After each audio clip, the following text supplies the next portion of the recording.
Hello, welcome to this video. I have some things I need to do today, so I do need to finish getting ready. If you were not here yesterday, I uploaded a video saying that we have some big changes to make in our family. I'll put the thumbnail here. There's been a little time between when our parents passed away and today, but I'm just now posting about it. Essentially in this video, I'm going to tell you what we had to do as far as paperwork for our parents who passed away and the process that we went through that led up to the funeral. If you're thinking my disposition right now is not of someone who is having to plan a funeral right now, it's because I'm not planning a funeral right now. I already did that twice and we did it about 1 year ago. We're gonna go over a couple of things that I found really helpful in the process and being married to someone who's very good at administrative tasks. One of the main things I found is my husband's parents were very communicative with us about what we needed to do after they passed. Now, I'm not saying that we are different than anyone. We were prepared, so it wasn't a shock. No, it was definitely hard to do, but it was made easier to do the business part of it, because the business part of it being like buying plots of land for burial, how to pay the mortgage at mom's house, things like that. Like the business stuff was made easier to do because my husband's parents were very communicative with us about some things. Some things they were not, okay? We had to go to their home, go to their desks. We had to go through their papers in their desk drawers looking for stuff, okay? Mom passed away first, dad passed away second. Thankfully, we knew there's a cemetery that mom probably wants to be buried at. We knew that. So we went to that cemetery's office on a business day, took days off of work to go to that cemetery office and ask, does mom actually have a burial plot here? Well, thankfully she did. We didn't have to drive to other local cemeteries. They asked us if we have her death certificate. So the death certificate is something that we had to get after, essentially the morgue said, okay, we're done with our part. Now we can send the information. Doing business for her, like anything, they're probably going to ask us for a death certificate. By the time we went to the cemetery office, her cell phone had been ringing. We had spoken to a few of her friends.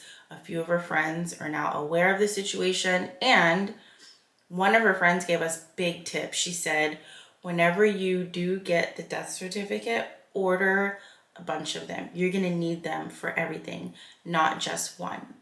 A lot of businesses that you talk to will not accept a copy of one.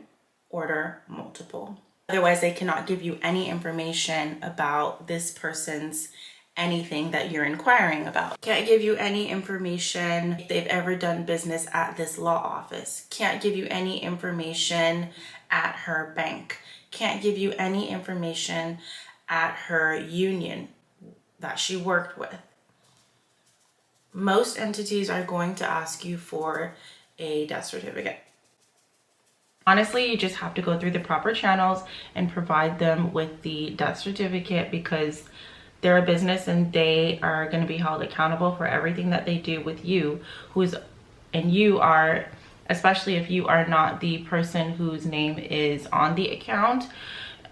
So they need their paperwork. So you're just going to have to do your best to get your paperwork in order. And you're also just going to be held on their timeline. It's like, okay, well, you need access to this account online so you can pay something. You will have to provide the death certificate for all account access, everything else access. I went to, where did I go today? Dollar Tree. And the woman who checked us out had such nice complexion. I had to ask her, which foundation did you use today? She said, I don't use foundation. I use the e.l.f. camo concealer. She said the one with the white top. I was like, oh, the hydrating one. Okay, I got you. And now I just want to use that today because it looks so good on her. They really won't do anything for you until you have proof that this person has passed away. And they're going to ask you for that in person so that the business can make a copy of it, or they're going to ask you to scan it and send it over. And if they need to keep it, then you need to be ready, which is why you need to order multiple copies. In our situation, the morgue was the one that got the death certificate process going. He just kept her cell phone with him, you know, while he was at work. And whenever one of her friends would call, he would just tell them what's going on, and he would be able to ask them to text their address to the phone. And I asked him to ask them to do that because I know after we have the funeral, I want to send thank you cards for everyone who came, because they're basically supporting us, her children, in this. And we also have, you know, 3 of her grandchildren at this time. My husband's an only son. He's an only child. So it made it really easy for us to move forward with everything. There wasn't like another child who had the death certificate and could go and do things. So this is something that a lot of families face. Lots of families have more than one child. So in that case, you really want to start talking to your parents about what to do right now, as soon as possible, because you just want things to go the way that they would want them to go. There is not really a law against someone who's not the child or one of the children using the death certificate to do something at certain businesses. There's not all that protection in place for you with great interest who is the child of the loved one who passed. So these conversations with your older loved ones need to be had. Who should be using the death certificate? It's not just the cemetery who needs the death certificate. It's whoever should be managing the physical home, whoever should be managing your elderly loved one who has passed away's business, whoever should be managing a bank account. That's why I'm urging you, I recommend you have these conversations with any elderly that you care about. You could be the best friend of your elderly neighbor with no family.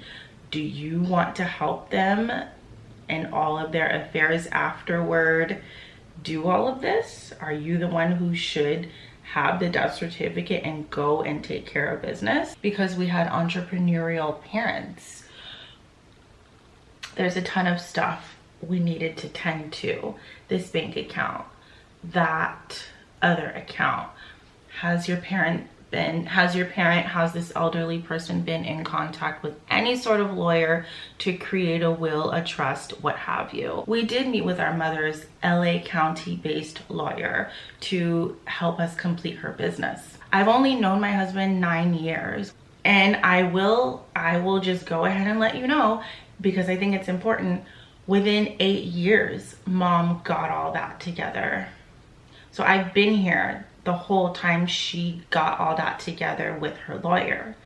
So I've known the lawyer for over 8 years. Not every lawyer you know is going to take care of estate planning, which is what Mom did. Not every lawyer you know is going to take care of immigration services, which is not what Mom's estate lawyer does. Not every lawyer you know is going to take care of children with children protective services. They don't all do the same thing. There's different types of lawyers. Have you spoken with your older loved ones, your best friend who's the neighbor who has no other family? Have you spoken with them about the relationship they might have with any lawyer? This is good. Let's powder this. Let's move on, because like I could talk to you guys about this forever.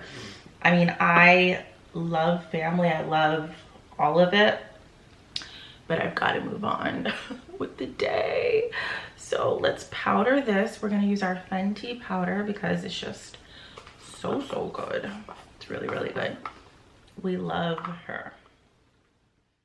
This is a more in-depth video on what we actually had to do after she passed away. I wanted to get to this part where I could talk to you guys and actually give you information that you could use. I didn't want to just be blubbering, crying. Call Me Queen, Dramatic False Lash Effect by Essence. What questions would you have? Let's see.